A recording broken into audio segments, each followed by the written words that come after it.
Bueno, estamos de nuevo.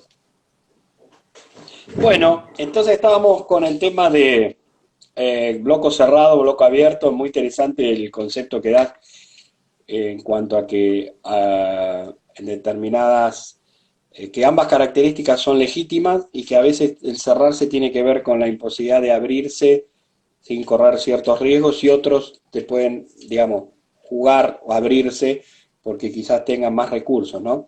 Este es un debate que yo me acuerdo que dimos en la 14 bis, porque se trasunta en todo, no solo en la posibilidad de incorporar nuevos ritmistas, cantantes, nuevas batidas, sino también en la musicalidad y en un concepto que yo siempre, ahora que estoy hablando contigo que estás ahí en España, yo siempre muestro las bondades de la apertura a partir de una identidad propia, que es un poco lo que pasaba con el fútbol español, que hace 20, 30 años nadie hubiese pensado que España iba a ser campeón del mundo y jugar en las primeras ligas, hasta que en algún momento incorporaron jugadores extranjeros, eso permitió que incentivar a los jóvenes españoles a jugar al fútbol y mejorar, y esa interacción con jugadores de mayor nivel llevó a que España en un momento, con jugadores españoles, tuviera una selección maravillosa como la que tiene hoy, ¿no? Y sea de primer nivel. Entonces, cuando, me gusta citar ese ejemplo de España en el fútbol para mostrar las bondades de abrirse. En el caso de Olodum, que se trasunta en que, digamos, por ejemplo, participó, vos que sos hombre del jazz también, ¿no? De Montreux, y muchos interpretan Olodum como un jazz percusivo, ¿no? Y haber sido invitado Olodum a participar de ese festival muestra que esa apertura a nuevas rítmicas del hip hop, ahora el pagode, el fogó como un ritmo regional, pero que Olodum lo toma y lo hace propio, tiene sus ventajas, tiene sus riesgos, pero tiene sus ventajas. Y yo siempre digo, la diferencia no está en el qué. Muchos hacemos samba reggae, el tema es cómo lo hacemos, ¿no? Y en el cómo se van dando las identidades, ¿no? Cómo lo hace Ile el samba afro, cómo hace Musensa, es toda una riqueza. Pero no quería irme de una data muy interesante que por ahí puede servirte, de cómo fue el proceso por el cual Paul Simon llega a Olodum. ¿Por qué Olodum termina tocando en el Central Park ante más de 100.000 personas? Es fantástico ese video. Nos contaban el otro día que Olodum en ese show con Paul Simon tocó con instrumentos de madera, porque acá estábamos en el debate si el instrumento de metal, de madera, cosas muy interesantes. Pero por data muy directa de quienes han sido los protagonistas, puedo decirte que Paul Simon hace pruebas con los distintos blocos, escucha y llama, tenía esa posibilidad a todos los blocos de la Bahía de Salvador en el estudio WR, van pasando, pasan muchos blocos. No sé cuáles pasaron y cuáles él no escuchó, porque cuando él escucha a Neguinho, y acá hago una diferenciación Neguinho, ¿m? Con la banda que él acompaña, le dice a los productores, acá está, ya está, no busquemos más, está, es esto lo que yo necesito, esto es lo que yo quería. Y empieza a ensamblar con su musicalidad y su música que hace con Olodum, y eso lo define. Es decir, Paul Simon hace una selección, quizás no haya escuchado a todos, ¿no? Pero cuando atraviesa a Neguinho dice, esto es lo que yo necesito. Y a partir de eso se genera una alianza que además le permite a Olodum eh, digamos, valorarse y monetizarse fuertemente, lo consolida económicamente al proyecto a partir de esa alianza con Paul Simon, porque Paul Simon gana el premio Grammy. ¿Recordás ese hecho? Él gana con esa canción el premio Grammy. Y Olodum recibe una parte de ese premio que era muy importante económicamente en dólares, imagínate lo que eso significaba. Y eso significó la posibilidad de adquirir por parte de Olodum bienes, no sé si no fue la casa, creo que sí, la casa de Olodum es producto de esa parcería con Paul Simon, otro inmueble más, El de Dida, determinada cantidad de... Bueno, ahí no te puedo dar certeza, pero ahora quería hablar con vos del tema de IA. Pero digo, Paul Simon elige y elige a Neguinho. Neguinho es solo Doom y ahí se produce esa primera relación. No lo tengo tan claro con el tema de Michael, si fue, cómo fue el proceso, quién elige a quién, en el pero documental aparece Marcelo Gentil contando toda esta historia, la historia. tanto la de Paul Simon como la de Michael Jackson. Aparece Perfecto, contando, Marcelo. sí, aparece contando, pues eso, las anécdotas de ese momento y que sí que fue Paul Simon el que grabó los tambores de Olodum, volvió a Estados Unidos y ya les llamó con una música compuesta encima de los tambores de Olodum. Claro. Diferente fue el caso de Michael Jackson, que solo aprovechó Olodum como un decorado. Michael Jackson envió a Olodum que quería que tocasen. Eso es diferente. Claro. Y evidentemente en la musicalidad de uno y otro puedes apreciar esta diferencia que rítmicamente el tema de Michael Jackson, lo que aporta a Olodum, no es gran cosa, es más imagen que Mm. musicalidad, y en el cambio, en el tema de Paul Simon, si quitas a Olodum, quitas todo. Claro, claro, claro, es verdad, es muy...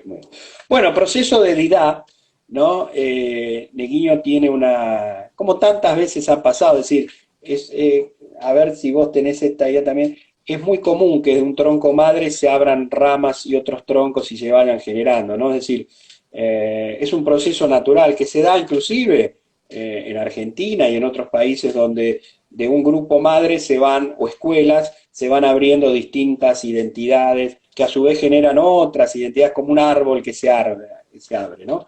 Ahí se da el proceso interesante de Didá, que no deja de ser una pelea, por decirlo así, entre Neguinho, algún punto de vista diferente, vamos a decirlo así, con la conducción de Olodum, se retira y si bien ya en paralelo había empezado a desarrollar ese proyecto de tambores femeninos, eh, se produce la ruptura y enfoca a Neguinho con Banda Didá como proyecto central, ¿no? Pero quiero contarte algo y quiero que me cuentes algo, que es la presentación de Diáspora en Bahía. Quiero que nos cuentes algo. Nosotros tuvimos oportunidad de conocernos cerca de un lugar muy interesante que es La Cubana, Mm. cerca de algo más interesante que es el local de Vira Reis, ¿no? Ya fallecido. Sí.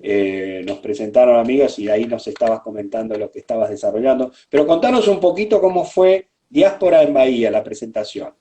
Bueno, la presentación fue la prueba de fuego, ¿no?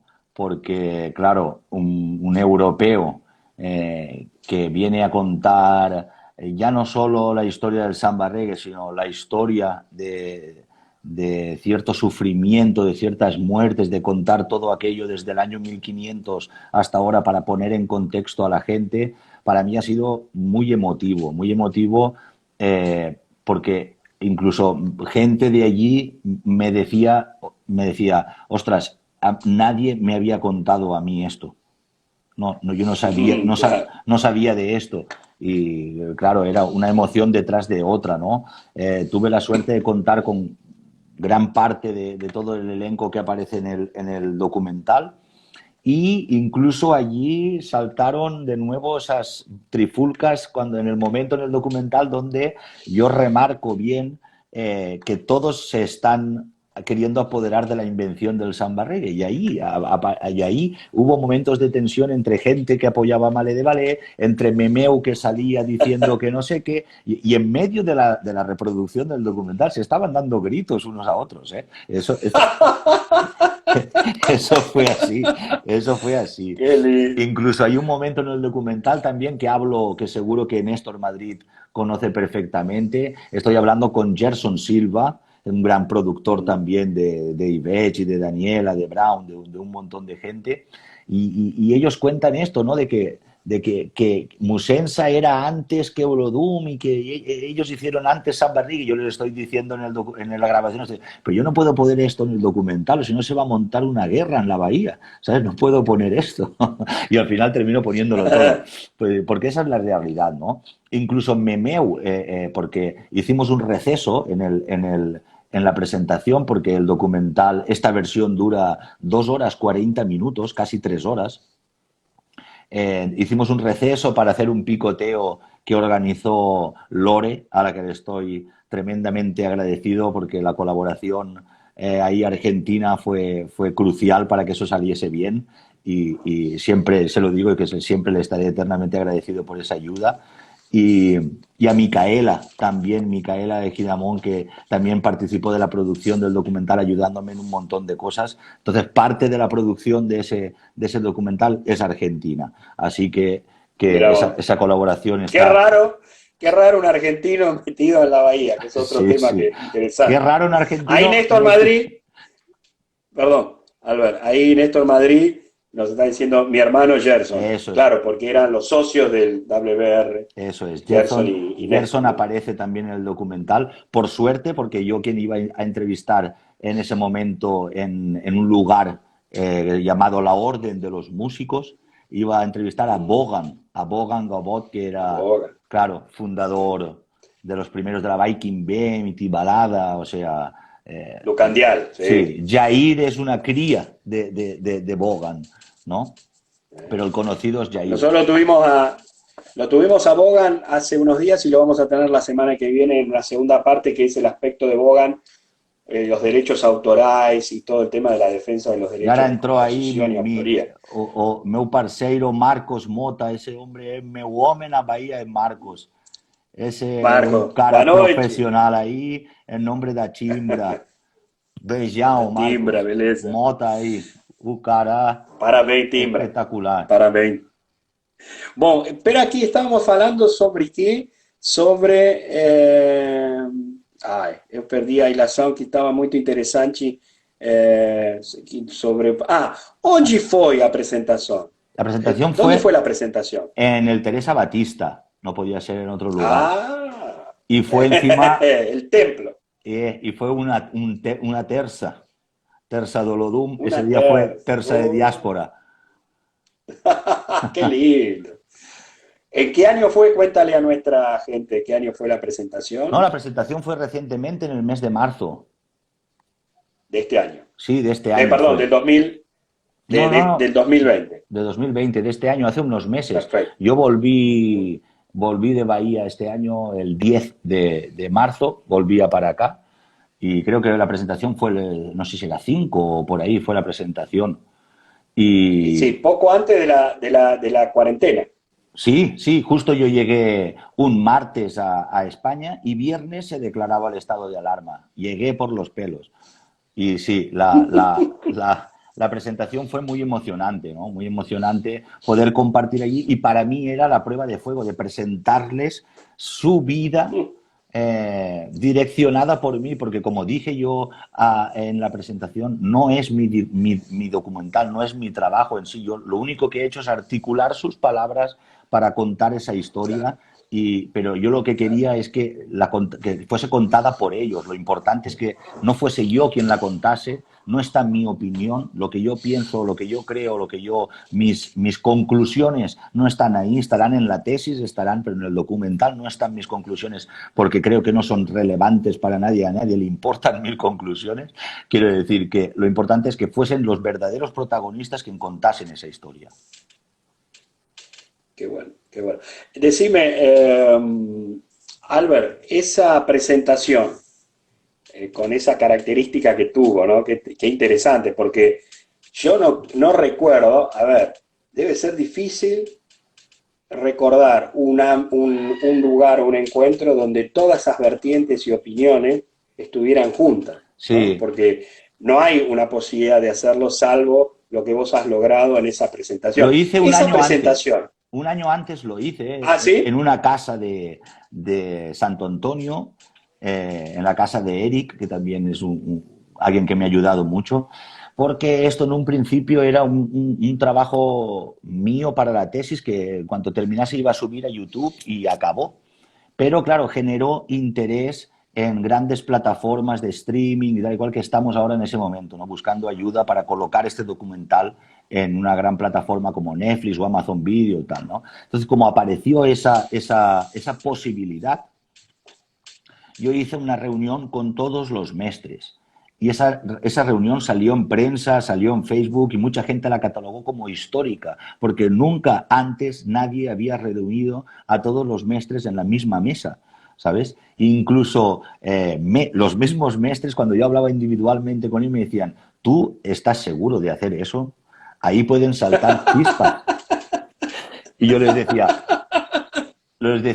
yo no sé si estoy seguro o no, pero lo que no vamos a hablar es de vuestros problemas, ¿sabes? Vamos a hablar Claro. de que necesito firmar un contrato con vosotros de derechos de imagen y de, en caso de que lleguemos a vender este documental, ¿qué parte vais a recibir vosotros? ¿Vale? Y a eso fuimos. No fue inevitable, saltaron las chispas y ¿En ellos esa primera reunión en también? esa primera reunión saltaron las chispas también.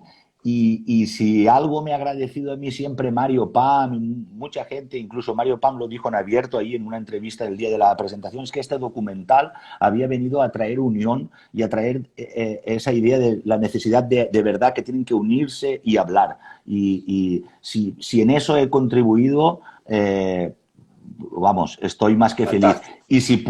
Y si puedo aportar dinero a toda esa gente, si este documental llega a vender sus derechos a una gran plataforma, pues ya sería mi sueño poder hacer esas dos cosas. Eso sería para mí Claro. lo más especial porque todo el mundo, nadie ha cobrado ni un solo real por aparecer en el documental. Ni yo he ganado nada con el documental, todo lo contrario, sigue costándome dinero del bolsillo. Hice una campaña de micromecenazgo que estaba valorada en unos aspectos que después eran el triple y En el triple. era el triple todo. Menos mal que he encontrado gente también del sector privado que ha aportado dinero como productores ejecutivos en el documental, pero aún así el proyecto continúa necesitando dinero para estar a la altura de un Netflix o de un Amazon. Y en esa estamos, buscando ese sueño de poder unirlos otra vez ese día para decir, lo hemos conseguido, hemos colocado este documental para el mundo que lo pueda ver y encima os vengo a repartir dinero a cada uno y a poder Dinero. ayudar en la medida de lo posible. Eso para mí sería Claro. el colofón. Fantástico. Qué bueno esto. Y decime, Albert, ¿el documental tiene perspectivas de ser dinámico? ¿Es en términos de que está abierto a seguir generando entrevistas, una nueva etapa? ¿O ya lo tenés cerrado y lo que vas a preparar ahora es la tesis? No, el documental se llama Diáspora da Cultura Percusiva de Bahía, haciendo yo referencia a esa diáspora judía, esa diáspora, bueno, varias diásporas y esa diáspora africana también, pues yo ahora comparo con esa diáspora de los tambores ahora por el mundo, ¿no? Lo siguiente es ver cómo los ha recibido ese mundo, tanto en España como en el resto de Europa y ojalá tuviese la posibilidad de viajar hacia América Latina también y ver cómo esa semilla consiguió echar raíces ahí y qué ha Brotar. salido de todo eso, ¿no? ¿Sabes? De una perspectiva ahora occidental, cómo lo vemos, cómo lo dejamos de ver. Y el proyecto que estoy iniciando, que en breve estará disponible en la página web, y el proyecto que he iniciado ahora se llama Diáspora Común, porque no solo hablo de cómo estamos exportando todo eso, o cómo lo estamos importando, o cómo lo estamos entendiendo y lo estamos transmitiendo a través de nuestros blocos, sino también de muchas cosas que creo que se necesitan hablar, ¿no? De cómo utilizar viendo qué nomenclaturas, qué prefijos, si nosotros tenemos qué derechos de utilizar lo afro en nuestras nomenclaturas, en nuestros nombres, afro no sé qué, o cómo podemos irrumpir en un racismo genérico que no nos damos cuenta a causa de nuestro europeísmo, nuestro, ¿sabes? De muchas cosas que creo que tienen que ser habladas para no faltar al respeto a ciertas culturas y en eso también a la musicalidad, ¿no? De cómo no todo es mezclable, no todo vale, no todo se puede juntar y se puede convertir en otra cosa y seguir llamándolo samba reggae, ¿no? Creo que hay finas líneas que definen eso, que son muy finas, que ni siquiera yo con todos estos años de reflexión que llevo sabría marcarlas, pero sí que estoy abierto a pensarlas y a debatirlas con mucha más gente. ¿Dónde están esas finas líneas de seguir tocando lo que ellos tocan tal cual o generar nuestras propias rítmicas? O, ¿dónde están esas líneas ahí, ¿no? Yo a veces yo entiendo y lo que hacéis vosotros, ¿no? Vosotros, vuestra iluminación es Olodum y eso marca mucho lo que podéis hacer y define vuestra característica musical. Pero hay otros blocos que intentan mezclar algo de Olodum con Ilea y con no sé qué, no sé cuántos y dices, cuando lo oyes dices, uff, es como ponerle aceitunas a una paella, es decir, puede estar bueno, pero no me cuadra, ¿no? Claro, Entonces creo que hay claro. líneas finas. Hay quien piensa que esto de la apropiación cultural y demás es una tontería no hay nada, que la cultura es universal. Yo creo que no, yo creo que ciertas maneras de actuar o ponerte este nombre o utilizar ciertas cosas van a quitarle la visibilidad real del problema de una sociedad cuando lo conviertes en lúdico para ti o convertirlo en un negocio o cualquier cosa, ¿no? Cuando viene de otra sociedad, de otra cultura que allí representa otras muchas cosas que difícilmente nosotros aquí en Occidente vamos a ser capaces de entender algún día. Buenísimo eso. Quiere decir que hay una segunda etapa, ¿eh? Que Mm. llamás diáspora común, que sería, bueno, cómo se refleja el samba reggae en el mundo, empezando por Europa y pasando por otros lugares. Y aquí te quiero llevar a un fenómeno que vos al principio decías muy bien, que es el samba reggae tiene los 80 hasta los 90, su momento de furor. Recuerdo aquí en Argentina, por ejemplo, el Aye Music era parte obligada de la noche de cualquier, como nosotros llamamos, boliche, ¿no? Lugar bailable, donde había un momento que era el Aye Music y sonaba Olodum y sonaba Daniela Mercury, Beth, hasta Chiclechi. Eso fue desapareciendo, pero hay un proceso que yo lo pude vivenciar en lo personal y que se vive acá en Latinoamérica, de un resurgimiento o de un surgimiento nuevo que quizás no pasaba en los 80, en los 90. Es decir, el amor por el Olodum, por los blocos afro, etcétera, se traducía en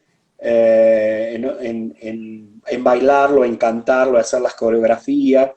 Pero ahora, en los últimos, yo diría, quizás 10 años en Europa y acá en América Latina también 8 años, se ha producido un fenómeno donde los jóvenes de 16, 17 años, 18, que no tienen nada que ver con el nacimiento de los blocos afro, han adscrito al samba reggae como herramienta de expresión de lo que es la cultura percusiva colectiva. Y hoy uno puede decir que el samba reggae es quizás una de las máximas expresiones de la percusión colectiva, los talleres de percusión, las escuelas, los grupos que espontáneamente se van generando, encuentran una identidad en el samba reggae y en el samba afro, un poquito menor, pero también en el samba reggae, en su acepción más amplia, una identidad. Entonces, por ejemplo, en Argentina, que nosotros estamos haciendo el censo de grupos, hay grupos estables, otros que van rearmándose, pero además de los talleres formales que existen en la Argentina, existen más de 80 blocos de samba reggae o que hacen samba reggae como esencialidad y samba afro.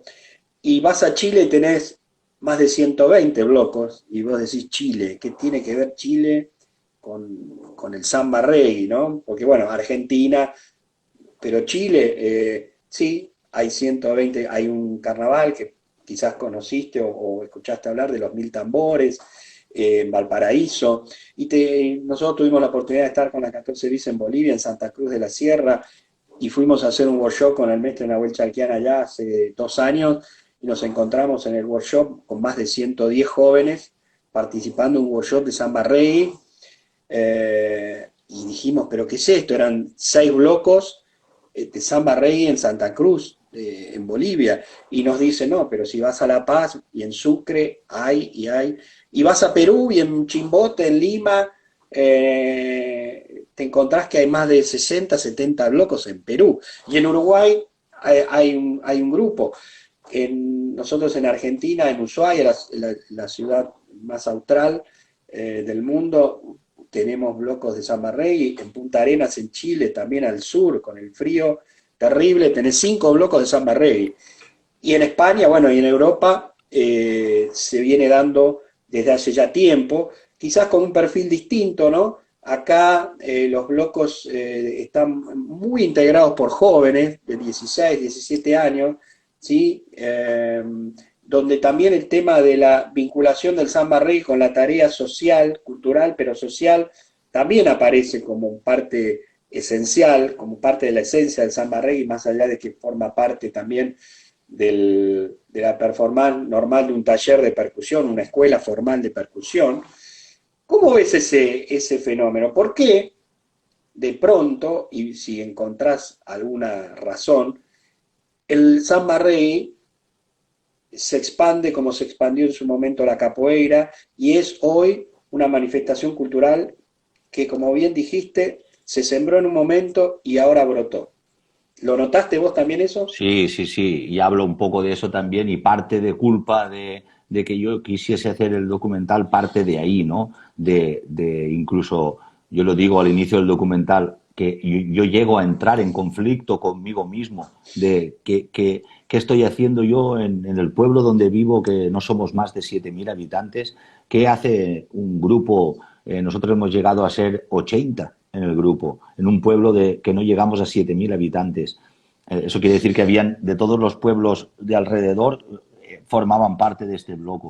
¿Qué hacía un repique? ¿Qué hacía un zurdo? ¿Qué hacía un grupo de gente interesándose por eso en un sitio como este? Que nada, esto no tenía por qué estar aquí. Yo entro en conflicto en ese momento, ¿no? De decir, ostras, ¿qué estoy haciendo yo con esta música, con estos instrumentos? ¿Y por qué está pasando esto? Yo creo que el tambor es algo tan ancestral, tan primitivo en nosotros, ¿no? Que a todos nos evoca algo de libertad, algo de desestresarnos, algo de batir ahí en el tambor nos lleva a desinhibirnos de la cotidianidad, ¿no? De todo el día del trabajo, de los problemas y tal. Eso te lleva al ser de una manera colectiva, pertenecer a un grupo que no son tus amigos de toda la vida, que no es tu familia, que es otro grupo que conoces y que se acaba convirtiéndose en otra familia. Yo creo que eso es lo que tienen de social los blocos. Y eso atrae mucho y además yo siempre he dicho que si los blocos en Bahía nacieron por reivindicar ciertos motivos sociales y raciales y religiosos y demás, creo que han venido a Europa, han venido a América Latina y han venido al resto del mundo porque también tenemos otros problemas. Puede ser que no sean hambre, precariedad, falta de educación y tal y cual, pero sean otros de carácter afectivo. Puede ser que hemos perdido mucho eso y los blocos vienen a aportar eso en nuestra sociedad. O sea, pertenencia a un grupo, a tal, y más la energía de los tambores hace que eso te enganche mucho, ¿no? Que seas un yonki de pertenecer a un grupo así. Yo creo que vienen a eso. Y esa parte está muy bien, esa parte es genial que venga a aportar ese poquito de humanidad, que los blocos se encarguen también de términos, de temas sociales y políticos y demás, pero creo que al menos en España, que yo tengo contabilizados más de 1.500 blocos solo en España, ha llegado el momento de reflexionar un poco de qué estamos haciendo con todo esto, de no todo vale, no todo hecho con amor y con todo vale, porque como digo yo, de amor también se mata, ¿sabes? Entonces hay que ver de qué manera estamos amando, ¿no? Hay que ver de qué estamos haciendo, cuál es nuestro camino, no todo vale y no podemos estar ofendiendo con ciertas cosas a otra cultura. Yo hablo de verdad de un intercambio cultural, de un intercambio en qué podemos aportar nosotros a ellos y ellos a nosotros. No se trata de caridad, no se trata del blanquito europeo ahora tiene que ayudar al negrito brasileño. No, no, no, no. Hay que vernos a la misma altura, hay que vernos qué podemos aportarles nosotros a ellos, qué nos están aportando ellos a nosotros. Hay que analizar quién está ganando dinero con el samba reggae en Europa, cómo eso se puede ver revertido en Bahía, cómo podemos hacer esos intercambios, esos puentes, y todo eso se tiene que hablar, ¿no? Hay que tener miedo de hablar de esas cosas, y gente que no entiende demasiado o no conoce la cultura afro y que se pongan nombres que contengan afro o que contengan nombres de orishás o que intentan reproducir algún ritual porque queda bonito y porque es lúdico, nos pintamos la cara por así, por allá, sin saber dónde que te estás pintando ni cómo, qué quiere decir para esa cultura, pues puede ser que estés incurriendo en ciertos errores que no están bien, ¿no? Y yo estoy seguro que la gente no lo hace con el objetivo de ofender, ni mucho menos. Es pura ignorancia, es puro de que todo lo tomamos a risa, todo lo tomamos de una manera lúdica y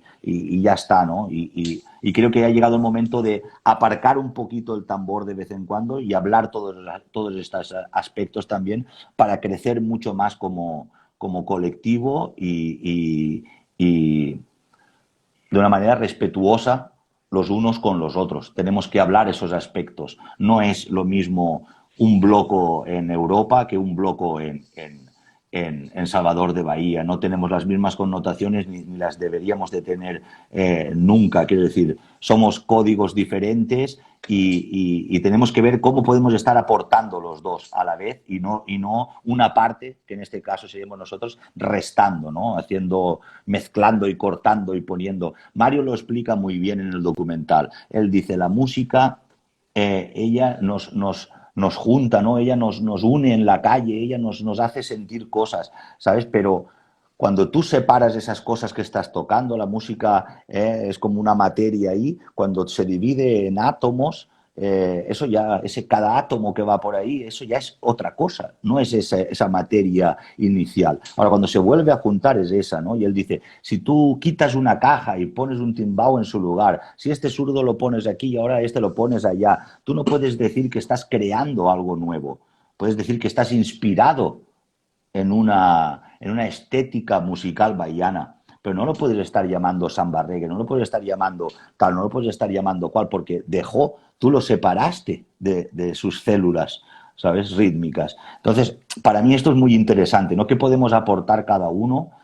Y igual que el samba afro y el samba en Bahía se vio influenciado por el reggae, ver ahora el samba reggae y todos ese tipos de samba y de rítmicas que nosotros estudiamos y queremos conocer, cómo se pueden ver influenciadas ahora en España, en Argentina, en tal, en cual, y qué puede surgir de ello. Yo estoy seguro que hay gente por ahí que sabe interpretar eso, que hay mentes muy privilegiadas que pueden llegar a crear cosas tremendamente bonitas, y con este pensamiento yo termino el documental instando a todos los protagonistas a volver a hablar dentro de 20 años, todo lo que hemos hablado de cómo sería en un futuro, volvernos a ver dentro de 20 años y ver de cuánto de cierto estábamos hablando o cuánto nos hemos equivocado o si se ha ido todo a la mierda o estamos más fuertes, ¿sabes?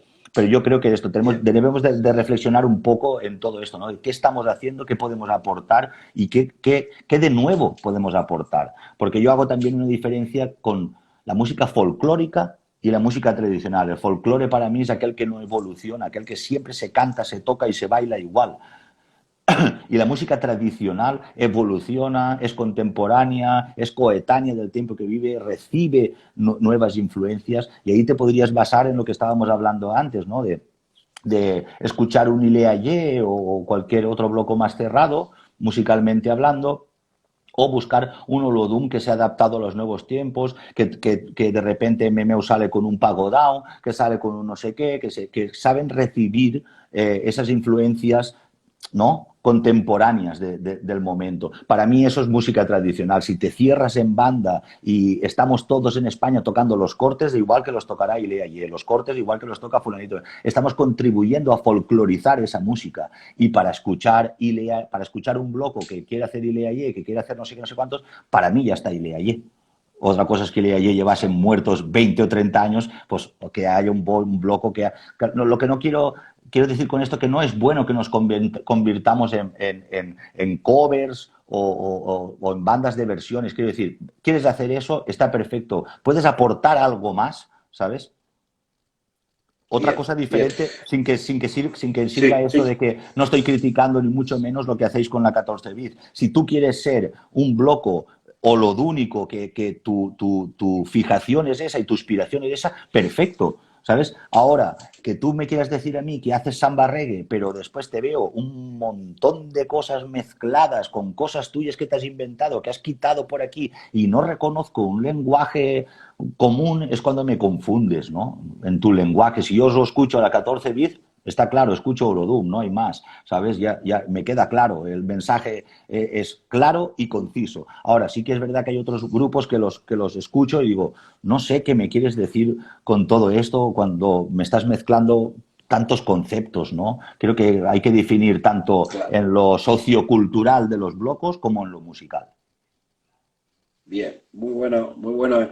Ese enfoque es fantástico, y tiene que ver, ¿no?, con algo que uno también lo ve reflejado en el sentido de la búsqueda de la identidad, ¿sí? A partir de un concepto, la búsqueda de la identidad, ¿no? Es decir, uno escucha sonar un bloco y los que tienen un poquito avesado el oído saben y dicen, ah, no, eso el que está sonando en Pelorino es Musensa, no, eso es Olodum, no, ese es Swingy, Swingy Dupeló, ah, no, es tambores y cores, con solo escucharlo, ¿no? Y la batida, sin melodía, sin armonía, sin canción, por la sola batida, que es una de las cosas más interesantes. Y lea ahí, ah, esto es Didá. ¿Por qué? Y no sé por qué, porque lo escucho y si sabes de música sabrás distinguir por qué. O con la Pero si afinación de no, los es como fondos, que, con la afinación de los ah, fondos si es sabría reconocer. 24, si es 20. Claro, claro. Entonces, eso también es un desafío porque lo que nos pasa en la Argentina, y no le pasa solo a la 14 bis, ¿no?, sino que le pasa a todos los blocos que van avanzando, es la búsqueda de la identidad. Es decir, che, un poco lo que vos estás señalando. ¿Qué podemos aportar? ¿No? Entonces aparecen los debates. ¿Podemos aportar una quinta a la cuarta?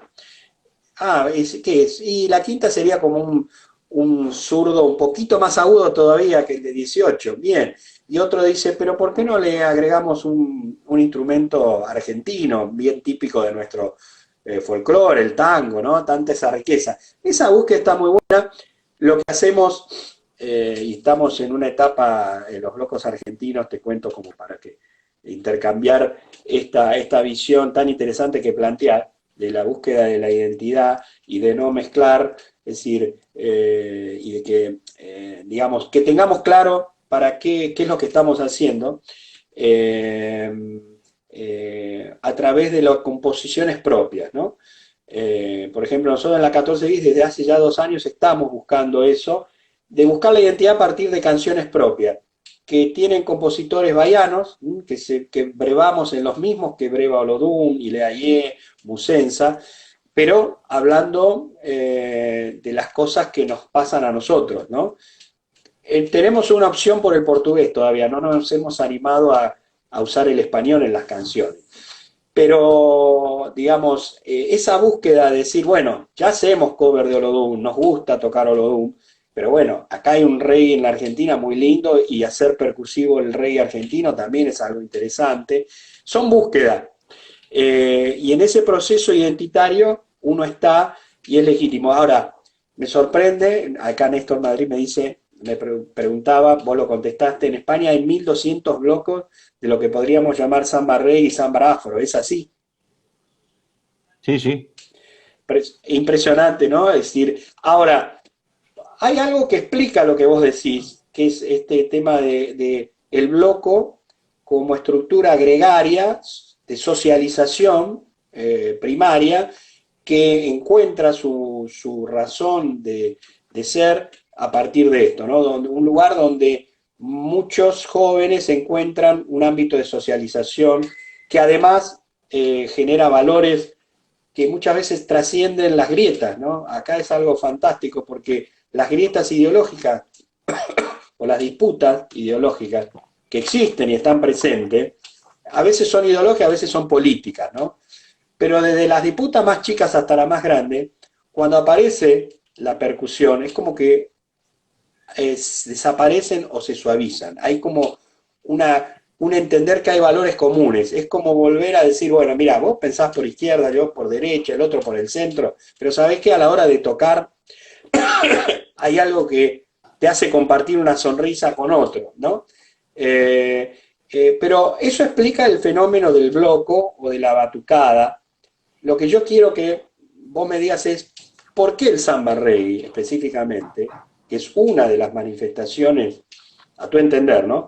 Una de las manifestaciones percusivas, que podría ser el candombe uruguayo, la murga argentina, uruguaya, y otras expresiones, ¿no?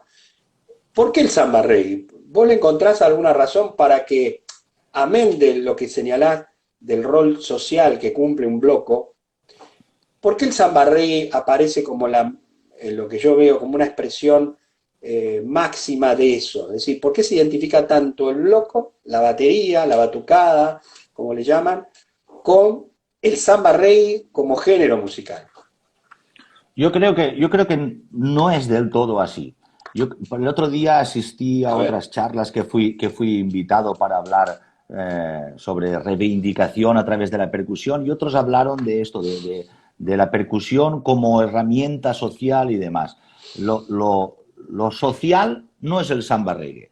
Lo social es la percusión en grupo. Hay grupos de percusión bien. aquí en España que no sabrían identificar si están haciendo samba reggae, si están haciendo esto o están haciendo lo otro. Casi inventan todo desde un inicio y no sabrían ponerte Salvador de Ajá. Bahía en un mapa, ¿sabes? Entonces, Apa. a priori, Ah, mirá a vos. priori, a priori no es importante. Si cumple un elemento sociabilizador dentro de la sociedad, si cumple unos requisitos para estar aportándole a la gente algo que le estaba faltando, a mí me parece genial. Y muchos dicen también en el documental, la percusión, el futuro de la percusión yo veo que va a poder ser medicinal, que va a poder ser deportiva, que va a poder ser... ya es, ¿no? Mario Pam habla de esto, de que la percusión ya es muchas cosas, ¿no? Pero claro, tienes que definirte, ¿no? No puedes decirme que eres un bloco social que aprovechas la percusión para cumplir ciertas funciones, pero después aprovecharte del samba reggae también mismo, ¿sabes? Sin conocerlo demasiado. No sé si no sé si me Mm, entiendes. Tú puedes utilizar la sí. percusión, los tambores bahianos para tocar ciertos ritmos y ese trabajo en equipo, ese trabajo en esa comunidad, al trabajar en equipo a través de la percusión que te hace unirte, porque si no hay ahí unión no va a sonar, o vamos todos a una o esto no va a sonar, Claro. es un trabajo en equipo y El cumple ensamble, ciertas el valor del funcionalidades ahí, ensamble, ¿no? me parece perfecto. Claro, eso es el valor del ensamble. Ahí me parece genial, me parece genial. Ahora, cuando utilizamos ya ritmos originales y tal y cual, donde estamos desvirtuando ciertos aspectos de esos ritmos y ya nos están transmitiendo de la manera correcta, es cuando lo que estamos haciendo bien por un lado lo estamos haciendo mal por el otro, ¿no? Inventa lo que quieras, haz lo que quieras con los tambores, me parece perfecto. Lo que veo diferente es, podemos utilizar lo que es la orquestación del samba reggae para funciones sociales, para funciones de trabajos en equipo, de que me parece genial, y la otra es cómo estamos utilizando la cultura y la musicalidad y la estética musical bahiana dentro de eso también. Para mí son dos cosas diferentes. Bien, entiendo, entiendo. Sí, sí, sí, perfectamente entendido esa diferenciación. El proceso en España es interesante porque tiene, claro, esas características que quizás acá en Latinoamérica y sobre todo en Argentina, te diría, hay más una identidad definida. Es decir, ese proceso que describes en España, claro, tiene que ver además por la cantidad. ¿no? Que supera en 10 la cantidad de blocos que hay en Argentina. En Argentina se da más un proceso de identidad con determinados grupos, por ejemplo, así la 14 es Olodúnico y tenemos dentro de esa línea amigos de San Barregui, Elohim, Sandomblé, que siguen esa línea. Quizás también referenciándose en la 14 bis, ¿no? Es decir, cómo un grupo se va referenciando en otro. Un proceso que me contaba Ezequiel Sussman de Cafundó, que es uno de los grupos más prototípicos del samba reggae argentino, más profesional, que queremos mucho, es que me decía, mirá, vivo en México, en Bolivia, en Perú, hay grupos que conocen a 14 bis, conocen a Cafundó, y llegaron a Olodum a partir de conocer a Cafundó y la 14 bis, ¿no? Como un proceso igual, ¿no? ¿Cómo se da estas identidades? Después tenés otras vertientes dentro de Cafundó marca un estilo propio, donde mucho se referencia, porque además Cafundó es la escuela más grande de Argentina, entonces muchos grupos han surgido de esos talleres, de esas escuelas, con una identidad, que tiene una referencia mucho en Pacochi y en tambores y cores, ¿no? Entonces hay un proceso bastante claro de identidades. Por un lado, lo que representa a Pacochi como mestre y un estilo, por otro lado, Memeu. Acá hay esas dos tendencias, digamos, marcadas en el samba reggae argentino. Hay algunos que nos identificamos más con uno con otro. Somos amigos de todos, pero hay una identidad. Yo siempre digo, para llegar a Roma hay varios caminos y todos son legítimos. Cada uno elige por dónde ir. Pero son estilos, tiene que ver con personalidades. Y esa disputa para mí enriquece, ¿no? No es negativa. Si uno la sabe utilizar bien, enriquece porque se combina de muchos factores. Quizás el proceso en Chile, no lo conozco tanto, pero hay alguna característica, por ejemplo, del samba reggae chileno que lo hace más acelerado. Es decir, la aceleración es una característica muy particular de los blocos que no somos de la bahía, ¿no? Mantener la cadencia nos cuesta mucho.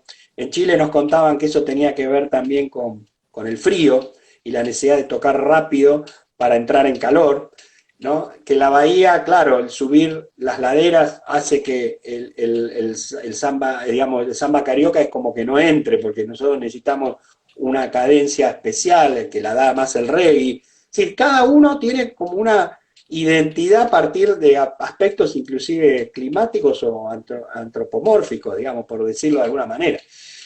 Pero no se da eso que vos estás describiendo bien que se da en España, donde hay como un proceso de creatividad medio anárquico y medio que no se da en otras regiones. Acá es como que estamos un poquito de atrás todavía, buscando identidades a partir de esto, y a partir de una identidad generar lo propio. Por ejemplo, el samba afro aparece muy claro en un bloque argentino que se llama Buena Mandinga, donde el eje de Ilea Ié aparece fuerte, o otros grupos más y timbalada. Nosotros, vistos de acá, Europa y España sobre todo, vemos una identidad muy fuerte con la timbalada. El timbal ocupa un espacio en la percusión española, a ver si estoy equivocado o no, que no se da en Argentina, ¿no? En A ver. España hay de todo, hay de todo. Y yo creo que justamente por una cuestión también de carácter, de clima, de personalidades y de mucho que ver con todo eso. Yo creo, ya, esas son mis convicciones políticas, que España al menos debería de ser una federación. Quiero decir, no tiene nada que ver la gente de Galicia, de Asturias, del País Vasco, con la gente del norte, con la gente que estamos en el este, en el oeste. Son caracteres y culturas muy diferentes. Y sí que se da también esto que dices. Hay gente que necesita tocar mucho más rápido, tocan avenidas frenéticos, pero también hay gente que sí que sabe mantener una cadencia, que no llevan timbaos en sus blocos, que tienen otro fundamento. Quiero decir, hay de todo. Quiero decir, estamos en un momento de ebullición muy grande en España. Y por eso siempre digo que es el momento ahora de hablar que después cada uno elija qué quiere hacer, pero por lo menos que conozcas el proceso, que conozcas los fundamentos, que conozcas de dónde viene esto y donde conozcas de dónde viene lo otro. Pero sí que se da eso también, igual que me estás contando tú que ocurre en Chile o en Bolivia, tal y cual. Sufrimos los mismos aspectos a la hora de la creatividad, cada uno lo interpreta de una manera. Y ninguna es mejor que otra o peor que otra, quiero decir, cada uno va a formarse su identidad.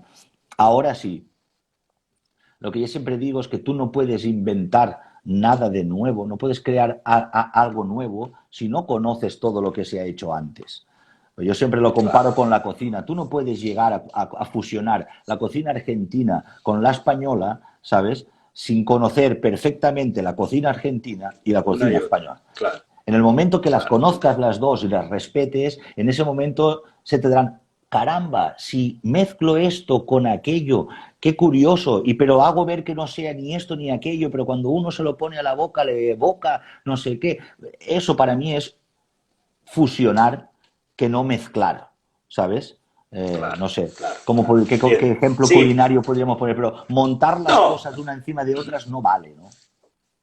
es como, yo siempre, está muy bueno utilizar esa alegoría, ¿no? De la comida para entender lo que muy bien estás expresando. Yo uso un término que es esto, a ver si en España se habla de lo mismo, la ensalada rusa, que tiene arvejas, zanahoria, papa, mayonesa, huevo, ¿sí? Así la hacemos en Argentina. Tú puedes hacer una mayonesa, una ensalada rusa, donde distingas muy bien la zanahoria, la papa, la arveja, la mayonesa, la mezcles inclusive, pero cada parte tiene su identidad. Si tú agarras todo eso y lo haces un puré, pierde sentido. Un poco lo que vos estás diciendo es eso. No hagamos un puré, ¿se entiende? Mantengamos la identidad dentro del conjunto. Claro, y dentro también de las Esa, células rítmicas, ¿no? En España claro. es muy rica también rítmicamente, los ritmos ibéricos, los ritmos tradicionales, el flamenco, hay muchísimo que investigar ahí Muchísimo. y de Uh dónde -huh. poder extraer cosas, pero que toques, que lleves cualquier de esos ritmos tradicionales, ahora los toco con una orquestación diferente, que es la orquestación de Bloco Afro de Bahía, no es fusión. Eso es coger una cosa y moverla de sitio. Ya está. O sea, no estás fusionando el samba reggae con, con la música española, con el flamenco, lo que sea. Que yo pille cualquier tango de Argentina y me lo lleve al swing, hacer tin, chiquitín, chiquitín, no quiere decir que estoy fusionando la música argentina con el jazz. No, estoy cambiándole, ¿sabes? Como podría cambiar de género en una tableta ahora que lo interprete a bossa nova, ahora que lo interprete a no sé qué. Esto para mí no es fusión, Claro, ¿sabes? Hay que, no, entiendo. quiero decir, no es tan fácil hacer esto, no es así y ya Claro, estoy claro, ¿no? fusionando las cosas. ¿Sabes? Hay que Claro. tener un recorrido, hay que tener una investigación, hay que profundizar muchísimo y conocer muchísimo para llegar a eso. Y en esa estoy yo, en intentar hacer que la gente reflexione en eso para ver dentro de 10, 15, 20 años cómo ha cambiado el panorama y cuando vea un bloco que son españoles del norte, del sur, del este, del este, cuando vea un bloco en Argentina tal y cual, que me digan algo nuevo. Porque estoy en cierta manera harto de ir a escuchar blocos y empiezan a hacer un ritmo, ah, claro, ese es el ritmo de aquel bloco, y ya me empiezan a hacer el corte, el uno el 2 el 3 el 4 tal cual lo hace. Ya me has jodido el show, ya sé todo lo que viene. Claro, claro. No tiene nada Nuevo, nuevo, no, nada nuevo bajo claro. del sol, me decía Lecheris Lechi, me decía en el documental. Nada nuevo bajo el sol. La gente quiere inventar cosas, pero solo son claves que ya existen, pero le quito una nota, le pongo otra.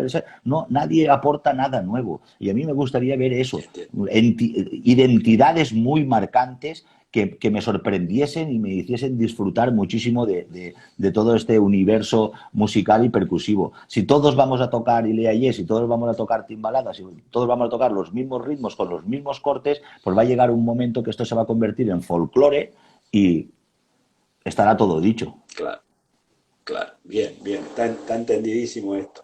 Eh, eh, bien, hemos pasado por España. En España uno puede ver que hay una cultura con el tambor que no tiene que ver con lo bahiano, sino pude observar con lo religioso, con festividades religiosas, donde el tambor, no el zurdo, pero sí algo como parecido a una caixa, un redoblante, aparece muy marcado, ¿no? Y recientemente en un programa en España, un niño, muy, no sé si lo has visto, muy chico, Sí, no recuerdo ahora el nombre, sí, sí. en un programa de televisión ganó En en un un talent show, concurso que sí. hacen, es un talent show, y claro, era sorprendente ver un niño de, no sé si son 3 4 años que tiene, tocando. Y ahí nos dimos cuenta, claro, la tradición, ¿no?, de España con el tambor a partir de las fiestas o celebraciones religiosas. ¿Puedes contarnos algo de eso? Sí, pero realmente no lo religioso, realmente lo marcante es lo militar. Lo Militar, militar. sí, lo Ah, lo militar. militar. Ajá. Esas, Ah, ban- mira vos. esas bandas antiguamente eran bandas militares, de ahí viene esa tradición, como le viene a todo el mundo. En Bahía también son las bandas militares las que extraen las caixas y los zurdos de metal y todo esto lo traen las bandas Claro, militares, ¿no? claro. Después salen las cofradías, que son como las hermandades que acompañan a ciertos santos, santo no sé qué, santa no sé cuántos, y salen en procesión. Entonces llegó un tiempo en que cada hermandad tenía su propia banda de tambores y cornetas, ¿vale? Y Esa es la corneta. tradición. Ah, Pero, pero ya te digo yo que pocas en España son las que le dediquen de verdad un estudio serio a técnica y además sí que hay bandas de cornetas y tambores en el sur de España, en Andalucía, que son muy buenas, que suenan dentro de esa sonoridad de cornetas y tambores que te puede gustar más o menos, pero que les ves cierto rigor a la hora de tocar, pero no es una cultura muy arraigada en el norte de España, por ejemplo. Es algo mucho más del sur ajá. de España. En Valencia, por ejemplo, sí que tenemos mucha cultura de banda de música, de banda de desfiles, que también viene muy marcante de lo militar, pero no solo de percusión y cornetas, sino ya saxofones, trombones, trompetas, flautas, tal, todo eso. En Valencia hay una cultura tremenda. Hay pueblos de 100 personas, pueblos muy pequeños, aldeas muy pequeñas de 100 personas, que los componentes de la banda de música son 80. Hay una Claro. cultura tremenda. Aquí casi todo el mundo sabe tocar un instrumento. Todo el mundo, todo el mundo. Pero el salto a profesionalizarte es diferente, pero sí que hay una afición muy grande. Evidentemente, si tú vas a la Orquesta de Radio Televisión Española, una de las orquestas más importantes del país, casi todos los vientos que hay en esa orquesta son valencianos. Al final es normal, ¿no? De tanta cantidad, alguno bueno tiene que salir. Sí, sí. Ah, claro. Producimos Y tanto. decime, claro. Y Albert, ¿y esa cultura y esa tradición del desfile militar y de las hermandades aparece de alguna manera en los blocos que hacen percusión o buscan identificarse con la percusión baiana? ¿O No, no? No se mezclan. sí, puede haber conexiones de gente que pasa de una cosa, ahora pasa a la otra por separarse un poco de lo religioso y tal cual, y porque aquello le ofrece otra manera lúdica, no tan seria como la religiosa. En algunos puede haber conexiones, sí, y puede quien Claro. comparta incluso pertenecer a un bloco y pertenecer a una hermandad también. Pero Ujú, no quiero, ujú. no creo que tengan nada que ver. Nos queda un minuto Nada. y 20. Bueno, ahora seguimos, vamos a hacer el cierre con un tema más, nada más, ¿Sí? y hacemos la llave de oro, que quiero que hablemos de el tema del samba reggae y la sustentabilidad de esto, de los blocos, de los grupos, que para mí es un gran desafío que viene hacia el futuro. Cómo el samba reggae puede mejorar la vida de sus protagonistas, que todavía crea una deuda pendiente. Sí. Seguimos un ratito, si querés cortamos y volvemos con eso y hacemos el cierre. Ok. Acordate de grabar el video. Gracias. Perfecto. Chao. Gracias.